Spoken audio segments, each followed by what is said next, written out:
वंदे मातरम। नमस्कार, जय श्री राम।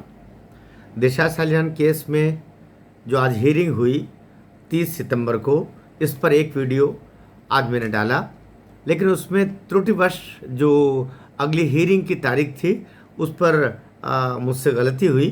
स्लिप आप टंग कह लीजिए, या ये 30 सितंबर की वाली बात कहते कहते मैं अगली तिथि के संदर्भ में मुझसे चूक हुई, और इसके लिए मैं क्षमा प्रार्थी हूँ।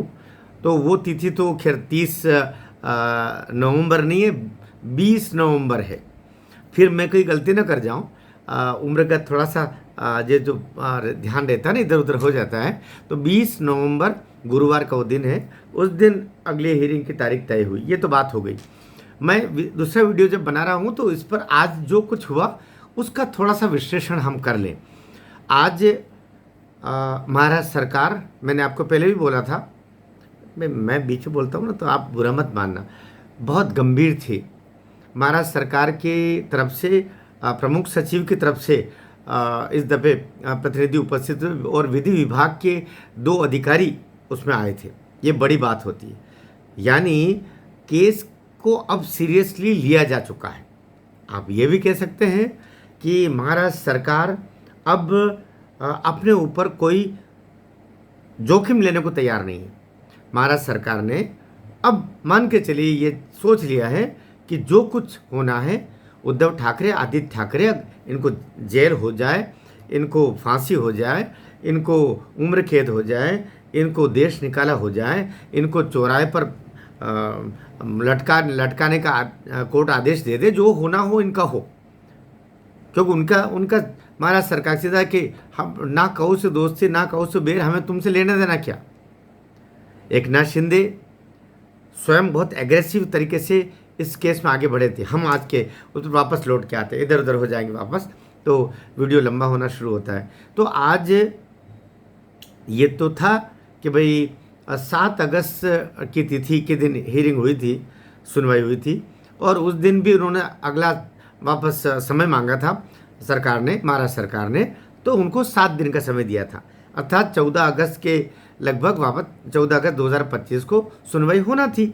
लेकिन 14 अगस्त को सुनवाई नहीं हुई, वो मेरिट पर ही नहीं आया, और अंतोगत्वा घूमते घामते ये केस आगे बढ़ता गया और अब जा कर के उसकी आज, अर्थात आज उसकी सुनवाई हुई। आज भी बहुत सारे डर थे कि होगी कि नहीं होगी, लेकिन चूँकि बीच में इतना अंतराल आ गया था, तो मेरा आकलन बोल रहा था कि सुनवाई आज ज़रूर होगी, क्योंकि कई दफ़े कोर्ट भी अचंभित करता है, कोर्ट भी आपको सरप्राइज कर देता है। तो इस केस में यही होना था, ये हुआ भी। ये दोनों हुतात्माओं का भी प्रताप है कि आज हियरिंग हुई, और हियरिंग होने के साथ ही उसमें सरकार की तरफ से भी बहुत जिम्मेदार लोग आए, और अगली तारीख जो 20 नवंबर 2025 गुरुवार तय हुआ, उसमें यकीन कैसे हुआ, थोड़ी सी बात उस पर भी कर लें, और फिर इसके पक्ष क्या है उसकी थोड़ी सी चर्चा मैं आपसे विधि के दृष्टिकोण से, लॉ के दृष्टिकोण से मैं आपसे बात करूंगा। ये वीडियो बहुत महत्वपूर्ण है। ये वीडियो उनके लिए भी महत्वपूर्ण है जो केवल कानून के विद्यार्थी हैं और कानून की बारीकियां जानना चाहते हैं, उनके लिए भी ये वीडियो, वैसे तो मेरे सारे वीडियो महत्वपूर्ण होते हैं, लेकिन ये खासकर याद रखने वाली बात है कि मार्च 2025 से लेकर के सितंबर 2025 के बीच में 6 महीने हुए। यदि ये केस ट्रायल पे जाता और ट्रायल MP MLA कोर्ट में नहीं जाता, तो मान के चलिए ये केस 8 से 10 साल लेता इसमें निर्णय होने में, ट्रायल कोर्ट के निर्णय होने। शुरुआती कोर्ट जो होता है, ट्रायल कोर्ट मतलब ज़िला कोर्ट आप कह लें, जहाँ पर आपका CJM वगैरह होते हैं, फिर DM जो DJ बैठता है, डिस्ट्रिक्ट जज बैठता है, वहाँ से इतना समय होता 8 से 10 साल। हाँ, इस बीच में अरेस्टिंग होती, इस बीच में उनके फिर जमानतें होती, और इस बीच में फिर केस आगे बढ़ता, ये सब चलता रहता। इस सारे चार्जशीट आती, फिर चार्जशीट पर फिर बहस होती, और हो करके और कुल मिला के 10 साल 12 साल में इसका फैसला होता। लेकिन चूँकि ये मामला महत्वपूर्ण VIP होने के साथ में ये चर्चित होने के साथ में ये एक बार पूरे विधायी दृष्टिकोण से गुजर चुका है, पुलिस की दृष्टि में भी और विधि विभाग महाराष्ट्र के दृष्टिकोण से भी। इसलिए इसको सीधा हाई कोर्ट में पिटिशन रखी गई तो एक्सेप्ट हो गई। आप क्या समझ रहे हैं? अगर हाई कोर्ट उस समय चाहता तो आपको ट्रायल कोर्ट पे भेज सकता था। उस समय भी वो कह देता कि आप यहाँ मत जाइए, पहले वहीं जाइए, और वहाँ जाइए मतलब 10 साल। लेकिन हाई कोर्ट ने इस केस को, इस पिटिशन को सुना और स्वीकार किया। अब तक 5 से 6 बार इसकी हियरिंग हो गई। डायरेक्शन दिए कोतवाल साहब की बेंच ने भी डायरेक्शन दिए, हमने बेंच चेंज करवाई। तो और फिर मैं बोला करता हूँ कि हियरिंग महत्वपूर्ण नहीं है, कहाँ हियरिंग हो रही वो महत्वपूर्ण है। वही वाली बात है, आप सोना खरीदने जा रहे हो तो जौहरी मार्केट जाएंगे तभी आपको सोना मिलेगा। सब्जी मार्केट में पहुंच जाएंगे तो ये आप चौराहे पर खड़े हो गए जहाँ कोई सब्जी का ठेला तक नहीं है तो आपको मिलेगी क्या? उदाहरण से बोल रहा हूँ मैं। तो इसलिए ये महत्वपूर्ण है कि आज सही बेंच पर ही वो केस अब पहुँचा हुआ है और इसमें 20 नवंबर की तिथि दी। और ऐसा नहीं कि अचानक ये तिथि दे दी गई।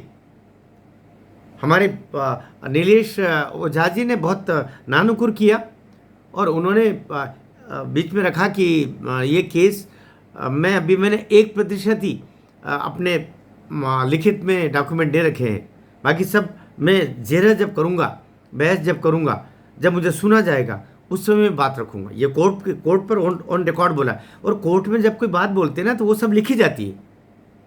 आज भी आपका सुनवाई नहीं हुई, आज भी सुनवाई हुई है और आज भी जिसके जो आर्गूमेंट थे, जिसकी जो बातें थी, सब लिखी गई।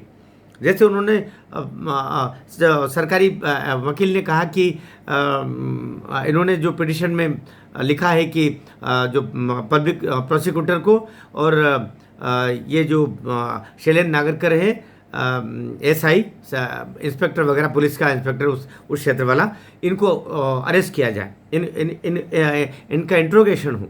तो उसको लेकर के और उन्होंने आपत्ति दर्ज की कि ये जज साहब ये जो इसमें इनको तो आप मुक्त करवाओ, सरकारी वकील को अरेस्ट करने का जो और उनके इंट्रोगेशन का बोला है, ये हम रिक्वेस्ट करते हैं कि आप नीलेश ओझा जी से बोल करके उनको आप अलग करवाएं।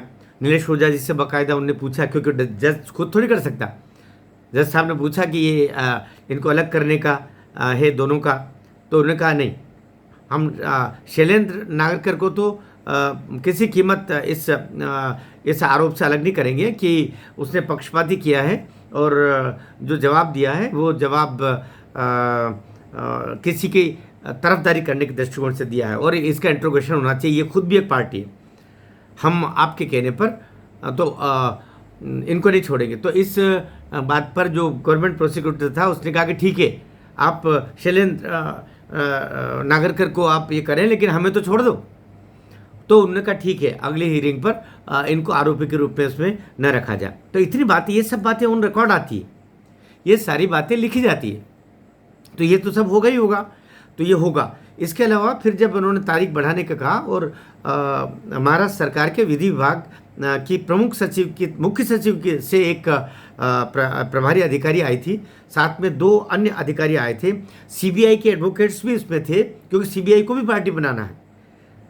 तो वो ये सारा कुछ उसमें हुआ। इसी दौरान एक कोई लेडी एडवोकेट ने अपनी बात रखी कि ये सुशांत और दिशा के इन मर्डर्स के साथ में 14 अन्य मर्डर भी हुए, उनकी सुनवाई भी इसमें जोड़ी जाए। यद्यपि नीलेश ओझा जी ने कहा कि नहीं, हम इसके इंटरव्यू नहीं करें, इनकी अलग अगली हियरिंग पर इनको अगर आर्गू कुछ करना है तो इनका आर्गू अलग से सुना जाए, हमारे साथ ये संगोपित नहीं। अर्थात नहीं तो क्या होता है कि केस को फिर प्रोलॉन्ग कर देते हैं, फिर नए सिरे से वो 14 कौन है उनको सब लेके आएंगे, तो केस अभी और खींचना, तो ये षड्यंत्र भी हो सकता है। इसलिए नीलेश ओझा जी ने सही कहा कि इनकी पूरे पिटिशन को अलग रखा जाए, हमारे इससे हो आप सुने, लेकिन हमारे साथ जोड़ने के, इनको संगुफित करने की ज़रूरत नहीं, इनको अलग ही रखा जाए। नहीं तो सारा केस में पूरा गड़बड़ झाला हो जाएगा और दिशा का केस तो कहीं एक ही तरफ रह जाएगा और नई चीज़ों को लेके चले आएंगे और उस पर डायरेक्शंस ले लेंगे। तो ये भी एक चाल होती है।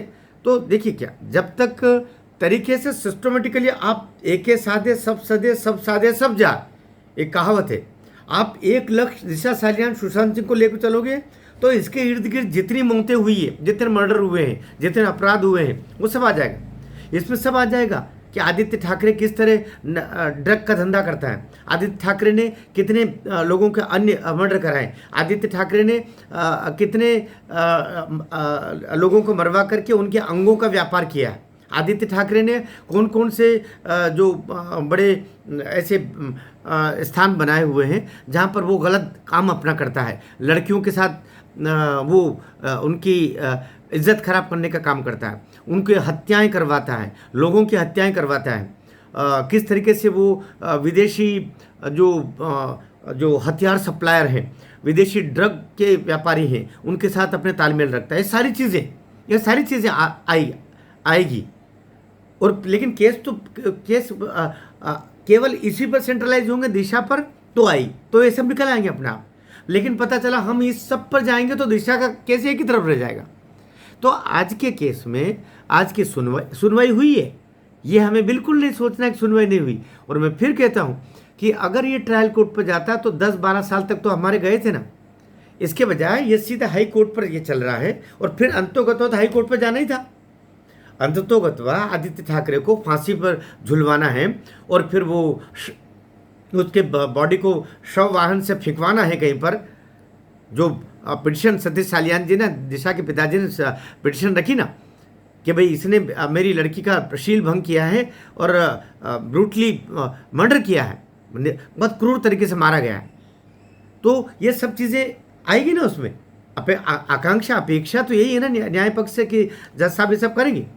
तो हाई कोर्ट तो आना ही था और हाई कोर्ट के डिसीजन के बाद में भी इसकी अरेस्टिंग हो जाएगी तो हाई कोर्ट से सीधा जो फांसी का जो आदेश होगा, क्योंकि वो सब चीज़ें खुलेगी तो एक बार तो केस वापस सुप्रीम कोर्ट भी जाएगा ना। तो ये तो इस रास्ते से तो हमको गुजरना, ये इश्क नहीं आसा, इतना समझ लीजिए। एक आग का दरिया है और डूब के जाना है। ये जो गालिब का शेर है ये इस पर लागू होता है। तो ये तो सब तो करना होगा। लेकिन आज की महत्वपूर्ण बात ये रही कि बहुत सकारात्मक रहा, आज भी सुनवाई हुई है, निराश होने की ज़रूरत नहीं। एकदम कुछ बंधु एकदम निराश हो जाते हैं, फिर तारीख पर नहीं, आज भी सुनवाई हुई है। और अगली तारीख जो 20 नवंबर गुरुवार 2025 है, उस दिन उनका जो विस्तृत जवाब आएगा, क्योंकि उनको अब अंतिम तारीख दे दी गई कोर्ट में। आपको जब अंतिम सुनवाई या अंतिम तारीख दी जाती है, इसके बाद आगे तारीख नहीं बढ़ाएंगे, ऐसा भी 3 बार किया जाता है। हाई कोर्ट में 2 बार, ट्रायल कोर्ट में 3 बार। जब ये बराबर वचन लिया जाता है कि अब आगे तारीख नहीं मिलेगी, तो अभी जो तारीख दी इसलिए लंबी तारीख दे दी कि अब आपको कहने का नहीं। और उनसे वचन भी लिया, उनकी जो मुख्य सचिव के प्रभारी अधिकारी आई थी, उनसे कहा आप जिम्मेदार होंगे अब, क्योंकि अब तारीख बढ़ाने की बात नहीं चलेगी। आपने 2 बार पहले तारीख बढ़वा ली है और अब ये तीसरी बार बढ़ रही है, अब नहीं बढ़ेगी।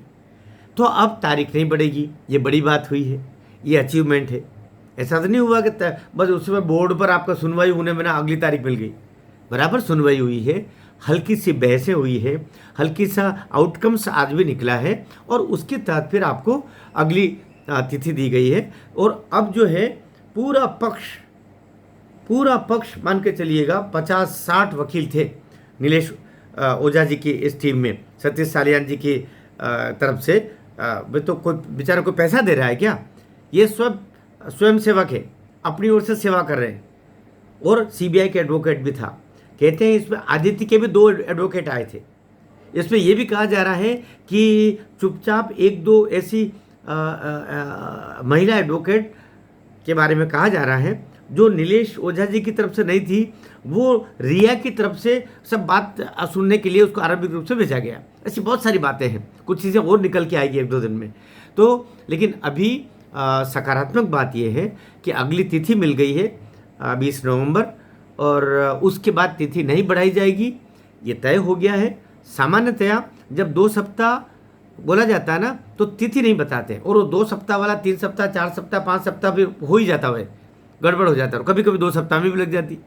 इस बार बाकायदा अगली तिथि दे दी गई है और जब अगली तारीख दे दी जाती है तो फिर उस तारीख पर फिर आपको जो भी अपने रिप्लाई है वो फाइल करने ही रहते हैं। एक और बात कहना चाह रहा हूँ, उसमें कुछ हमारे बंधुओं को मैंने इस पर नीचे टिप्पणी करते हुए कि इसमें शैलेंद्र अगर कर ना कर जो भी है वो उससे जवाब दे दिया, एक छोटे से अधिकारी ने जवाब दे दिया। ऐसा नहीं होता। पहले समझ लीजिए, सरकार जब पक्ष बनती है तो चाहे मुख्य सचिव, आईजी, डीआईजी, कलेक्टर, पुलिस और प्रशासन, दो ही तो रूप होंगे। इन सब की तरफ से, शासन पक्ष की तरफ से जवाब देने वाला एक किसी को नियुक्त किया जाता है और फिर जवाब उसके द्वारा प्रस्तुत किया जाता है। छोटे से अधिकारी ने जवाब दिया ये मतलब नहीं होता, इसलिए भटकिए मत। जवाब अगर शैलेंद्र ने दिया है तो शैलेंद्र को ऑथोराइज किया होगा, आप इसका जवाब देंगे। लेकिन जवाब क्या कोई जो SI TI रैंक का व्यक्ति वो जवाब लिखे, उनको कितना ज्ञान होता है? वो निश्चित रूप से उनके जो विधि अधिकारी होते हैं उनसे जवाब सारा तैयार करके और फिर एक अधिकारी सामने आता है जो प्रस्तुत करता है। इसलिए उसमें भी भ्रमित नहीं होना कि शैलेंद्र आगरकर ने क्यों दे दिया, ये तो क्या सीधा देवेंद्र फडणवीस आता हुआ सामने। बेवजह की एनर्जी खर्च नहीं करना चाहिए। किसने जवाब दिया महत्वपूर्ण नहीं, जवाब क्या दिया महत्वपूर्ण। जवाब जो दिया वो उसने वही दे दिया था जो दिशा सालियान के समय, उस समय पुलिस ने जो अपने फाइंडिंग्स में पाया था कि भाई उसने आत्महत्या की है, वहाँ से गिर गई है और उसके पिताजी का बयान भी रखवा दिया कि ये मेरी बेटी ने तो आत्महत्या की है और न उसका रेप हुआ है। ये सब चीज़ों को मतलब जो गुड़ गोबर जो किया था पहले उद्धव ठाकरे की सरकार ने आदित्य ठाकरे के को बचाने के लिए, वो चीज़ें ला करके उन्होंने परोस दी। भाई नए फाइंडिंग्स तो कोई आए नहीं थे ना, इस पर तो जांच हुई नहीं है ना। तो जांच करने के लिए तो, और अब इसलिए सतीश सालियान खुद निकल के आए कि पहले मुझ पर बहुत दबाव थे और मुझसे झूठा सब कहलवाया गया। वही तो बोल रहा ना, वही बंदा बोल रहा ना। तो अभी जाकर के इस केस पर अब, और मान के चलिएगा जितने प्रमाण हैं, इस मुगालते में नहीं रहना कि कुछ नहीं होगा। जो डिजिटल एविडेंसेस है, जो इलेक्ट्रॉनिक एविडेंसेस है, जो फिजिकल एविडेंसेस है, जो माउथ आई विटनेसेस है, वो इतने सारे हैं इसमें कि रस्सी तैयार है, गला भी तैयार है, खींचने भर की देर है। इसलिए धैर्य धरिए, कल संभवतः कुछ और चीज़ें जो पता चलेगी। मैं क्योंकि बहुत सारी बातें इस केस के संदर्भ में और कुछ डिस्कशंस इसमें मैं अपने साथ जोड़ करके और आपको बताने वाला हूं, वो हम फिर बात करेंगे। चूँकि 17-18 मिनट का वीडियो हो गया, मैं अभी यही रोकता हूं। भारत माता की जय।